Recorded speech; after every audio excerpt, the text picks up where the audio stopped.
Shalom pemirsa HCBR Indonesia dimanapun Anda berada, senang sekali kita boleh bertemu kembali dalam acara pembacaan buku bersama Tuhan di waktu fajar.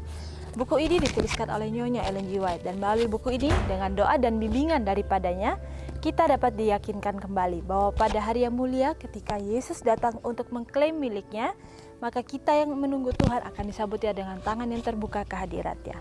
Dan bacaan kita pada saat ini berada di halaman 281 yang berjudul Sukacita. Dan saya undang pemirsa di rumah untuk kita boleh sama-sama membuka Alkitab kita di dalam Mazmur 5 ayat 12. Tetapi semua orang yang berlindung padamu akan bersukacita. Mereka akan bersorak-sorai selama-lamanya karena engkau menaungi mereka. Dan karena engkau akan bersukaria orang-orang yang mengasihi namamu. Dan kita masuk dalam pokok pembacaannya. Semua kebahagiaan, kedamaian, kegembiraan, dan keberhasilan hidup bergantung pada iman sejati kepada Tuhan. Iman ini akan mendesak penurutan yang benar kepada hukum-hukum Tuhan. Pengetahuan dan iman Anda adalah penahan yang terkuat dari setiap praktek jahat dan motif pada sebuah kebajikan. Jadi di sini firman Tuhan mengatakan dalam ayatnya, semua orang yang berlindung kepada Tuhan akan bersukacita dan akan bersorak-sorai selama-lamanya. Dan juga dikatakan bahwa Tuhan kita akan menaungi kita. Dan kita akan bersukacita karena kita mengenal siapa Tuhan kita. Lalu di sini dalam penjelasannya dikatakan semua kebahagiaan yang kita bisa dapatkan itu, kita bisa dapatkan kebahagiaan sejati hanya kalau kita mengenal siapa Tuhan kita. Kita mempunyai hubungan yang dekat dengan Tuhan kita, maka kita akan mempunyai kebahagiaan yang sejati itu. Kedamaian yang sejati kita bisa rasakan dalam kehidupan kita, bagaimana kita tidak merasa khawatir akan hari esok, bahkan akan hari ini. Terus kita juga tidak merasa mempunyai keinginan-keinginan yang lebih yang akan membuat kita akhirnya stres karena kita harus mengikuti standar dunia. Nah, disitulah kita mempunyai kedamaian yang sejati. Dan kegembiraan adalah ketika kita bisa dekat dengan Tuhan kita, ketika kita bisa belajar karakter Tuhan kita itu dalam kehidupan kita. Kita akhirnya akan mempunyai kegembiraan yang sejati karena akhirnya dengan kita mempelajari Tuhan kita itu, maka kita juga akan lebih belajar untuk melayani orang-orang daripada kita belajar untuk menghidupkan karakter-karakter yang menuntut kedagingan kita. Tetapi di sini dikatakan yang terakhir, keberhasilan hidup bergantung pada iman yang sejati kepada Tuhan. Jadi bagaimana iman yang sejati kepada Tuhan itu bisa kita dapatkan ketika kita mempunyai hubungan yang dekat dan sepenuhnya kepada Tuhan. Dan dikatakan iman yang sejati akan mendesak penurutan yang benar kepada hukum-hukum Tuhan. Jadi di sini juga dikatakan bahwa ketika kita mempunyai iman, itu tidak bisa kita hanya ucapkan saja, tetapi kita harus praktekkan, yaitu bagaimana kita cara mempraktekannya, tentu saja dengan menuruti kepada hukum-hukum Tuhan. Apa saja hukum Tuhan itu? Tentu saja kita bisa baca dalam firman Tuhan.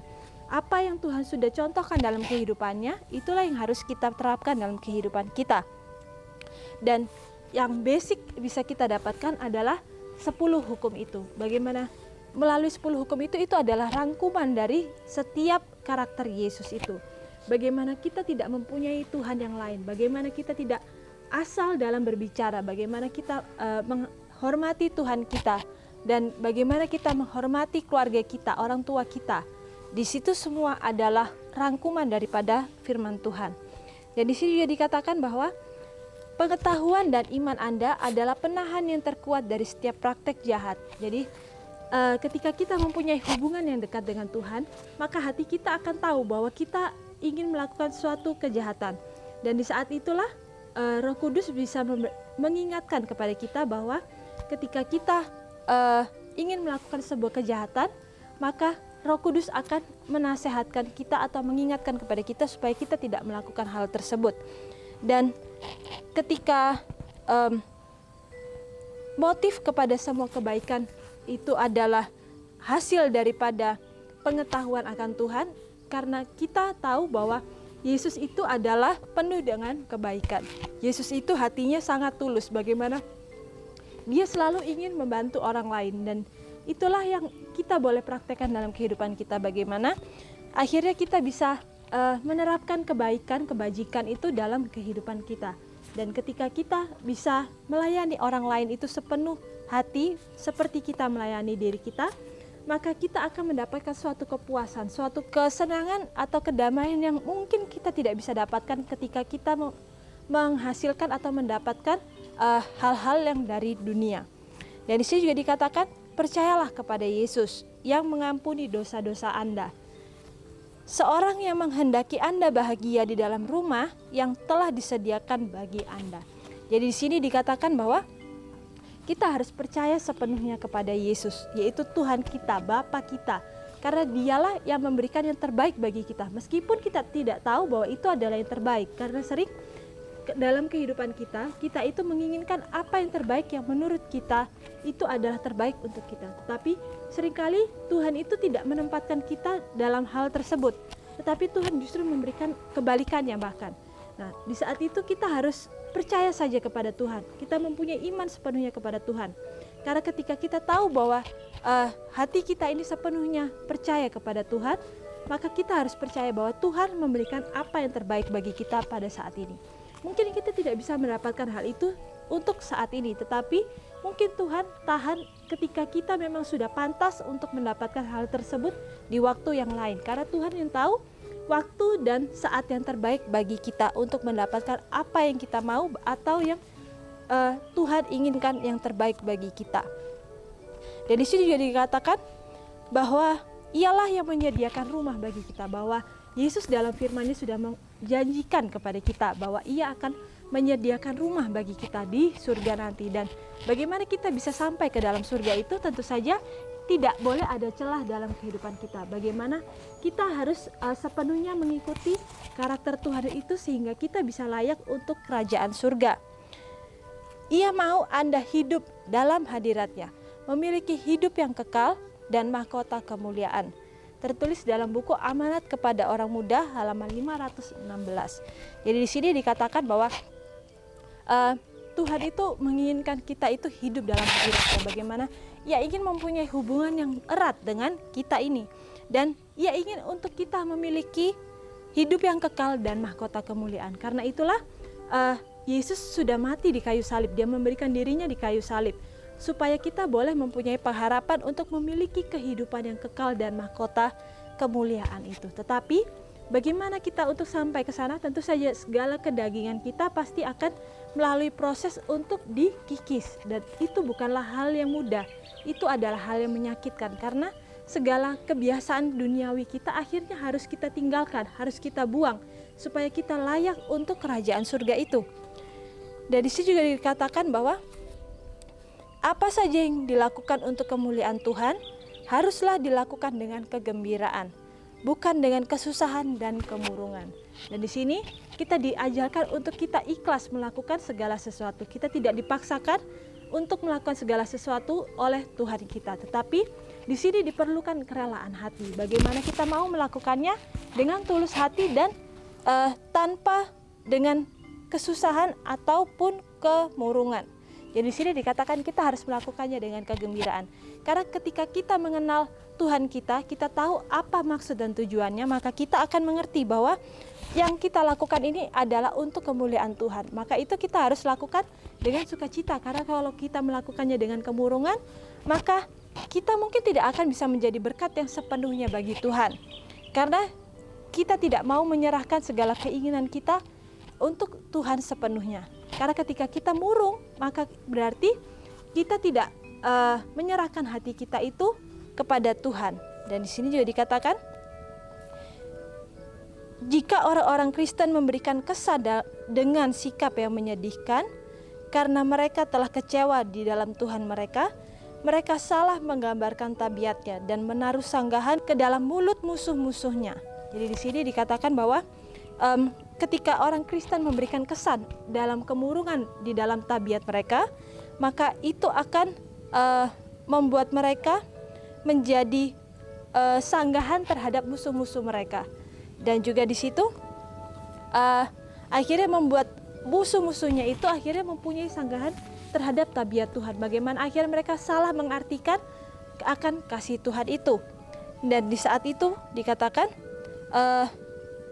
Walaupun dengan kata-kata mereka dapat menyatakan Tuhan sebagai Bapa mereka, namun dalam kemurungan dan kesusahan mereka menunjukkan kepada dunia bahwa tidak mempunyai ibu dan bapak. Jadi di sini juga dikatakan kalau kita menunjukkan kemurungan dalam kehidupan kita, maka kita tidak mengenal Tuhan. Kalau kita menunjukkan kekecewaan dalam kehidupan kita akan Tuhan, maka kita akan menjadi saksi yang salah terhadap dunia. Bagaimana Yesus yang sudah memberikan karakternya yang terbaik, Yesus sudah memberikan kasihnya yang terbaik kepada kita, tapi kita salah mengartikan kasih Tuhan itu. Mungkin kita bisa salah mengartikan kasih Tuhan itu karena apa yang Tuhan inginkan itu tidak sesuai dengan apa yang kita harapkan. Kristus menginginkan kita membuat pelayanannya kelihatan menarik seperti yang sebenarnya. Biarlah penyangkalan diri dan kesusahan hati yang tersembunyi dinyatakan kepada juru selamat yang penuh belas kasihan itu. Jadi di sini dikatakan bahwa pelayanan itu yang Kristus inginkan itu harus dibuat dengan sukacita. Bukan sukacita yang munafik atau sukacita yang palsu, tetapi sukacita yang memang murni dari dalam hati kita. Dan penyangkalan diri itu dikatakan kesusahan dan penyangkalan diri itu biarlah itu tersembunyi dalam diri kita dan itu boleh kita sampaikan kepada Tuhan saja. Karena hanya Tuhan saja yang tahu isi hati terdalam kita. Baiklah segala kesusahan kita itu tidak kita tampilkan dalam wajah kita, tetapi hanya kita sampaikan saja kepada Tuhan. Sehingga apa yang tampil di wajah kita itu biarlah itu hanya adalah kesukaan saja. Biarlah beban ditinggalkan di bawah salib itu dan dengan sukacita dalam kasih Dia yang pertama mengasihimu, teruskan perjalananmu. Manusia bisa saja tidak pernah tahu pekerjaan yang sedang berlangsung secara diam-diam antara satu jiwa dengan Tuhan. Tetapi hasil pekerjaan roh di dalam hati akan nyata kepada semua orang. Karena Dia yang melihat yang tersembunyi akan membalaskannya kepadamu. Tertulis dalam buku Khotbah di atas bukit halaman 100 dan 101. Jadi di sini juga dikatakan biarlah beban itu kita tinggalkan di bawah salib. Kita serahkan sepenuhnya beban kita hanya kepada Tuhan. Dan kita dikatakan harus meneruskan perjalanan kita. Kita harus melihat ke depan. Kita tidak boleh terpaku dalam kesusahan-kesusahan kita atau beban-beban kita. Dan di sini juga dikatakan manusia bisa saja tidak pernah tahu pekerjaan yang sedang berlangsung secara diam-diam antara satu jiwa dengan Tuhan. Jadi kita tidak pernah tahu di mana kita ditempatkan oleh Tuhan. Mungkin saja kita ditempatkan pada saat ini di hadapan satu orang. Dan mungkin ketika kita menunjukkan sukacita yang sejati itu, maka orang itu akhirnya akan mengenal siapa Tuhan kita. Kita tidak tahu di mana dan waktu yang Tuhan sudah tentukan bagi kita. Tetapi kita harus ingat dimanapun dan kapanpun kita harus usahakan supaya sukacita itu selalu ada dalam diri kita. Sehingga kita dimanapun boleh menjadi saksi yang sejati bagi Tuhan kita. Dan di sini juga dikatakan hasil dari pekerjaan roh di dalam hati akan nyata kepada semua orang. Karena Dia melihat yang tersembunyi akan membalaskannya kepadamu. Jadi ketika kita mau memberikan sepenuhnya hati kita kepadanya, maka Ia akan melihat hati kita dan Ia yang akan membalaskan kepada kita. Bukan membalaskan dengan maksud yang kejam, tetapi Ia akan memberikan hasil yang sesuai dengan apa yang kita mau berikan. Mungkin saat ini kita tidak bisa melihat hasil yang seutuhnya daripada pekerjaan pelayanan kita, tetapi yang perlu kita ingat bukanlah hasilnya, tetapi bagaimana pekerjaan pelayanan itu justru akan memproses kita, bagaimana kita yang akhirnya diperbarui. Mungkin nanti setelah kita sudah di surga dikumpulkan, mungkin baru kita akhirnya bisa melihat hasil daripada pekerjaan itu. Jadi di sini kita bukan difokuskan kepada hasilnya, tetapi bagaimana kita melewati segala proses itu berjalan bersama dengan Tuhan itu. Jadi baiklah, ini boleh menjadikan pelajaran bagi saudara dan juga bagi saya secara pribadi. Dan sampai bertemu kembali dalam acara pembacaan-pembacaannya selanjutnya. Shalom, Tuhan memberkati.